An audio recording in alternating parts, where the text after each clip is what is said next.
मंडळी, जेव्हा एखादा नेता पक्ष सोडतो तेव्हा त्याचं कारण काय सांगतो?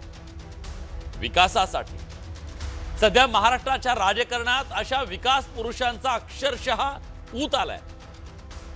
त्यांना विकासानं अक्षरशः झपाटलंय, भूत लागलंय, भूत विकासाचं त्यांना। दिवस रात्र डोक्यात तोच विचार, रात्र डोळ्याला डोळा नाही इतकी विकासाची चिंता सतावतीये।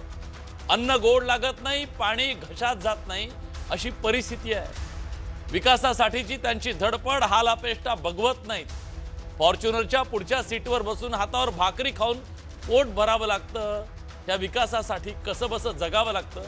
हे विकासाचं भूत साधं नाहीये। जोपर्यंत नेता सत्तेच्या दारात जात नाही किंवा सत्तेच्या खुर्चीवर बसत नाही तोवर हे भूत मानगुटीवर बसलेलं उतरत नाही। विकासाला अधीन करणं इतकं सोपं नाहीये। त्याच्या वाट्यात विचारधारा, निष्ठा, पक्षाची ध्येय धोरणं हे सगळे अडथळे असतात।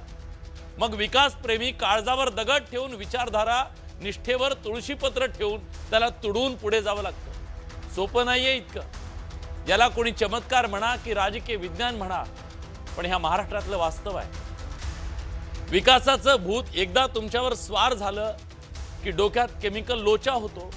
कालपर्यंत जो हुकुमशहा वाटायचा तो अचानक हुकुमाका वाटतो। कालपर्यंत जे भ्रष्ट होते ते दूरदृष्टीचे वाटायला लागतात। सगळी विकासाची किमया। विकासासाठी पक्ष बदलणारे नेते इतके संवेदनशील असतात, एकदम त्यांना जनतेचा विकास फक्त आपण खुर्चीवर बसलो की करता येतो असं वाटतं, आणि खुर्ची गेली की मग विकासाचा कणा मोडून पडतो। आता हेच बघा, शरद पवारांच्या राष्ट्रवादीच्या राखी जाधव कालपर्यंत पक्षाचे तिकीट वाटप करत होत्या, सांगत होत्या विकासासाठी आपल्याला लढायचं, पण एका दिवसात भाजपमध्ये गेल्या।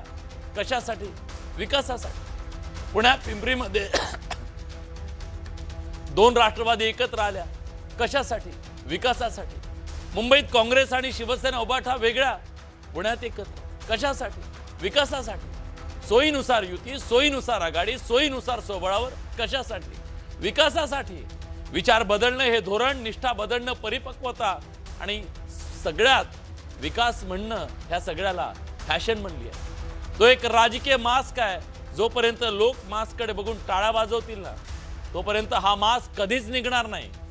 जनता विसरते म्हणून हे सगळं सुरू आहे।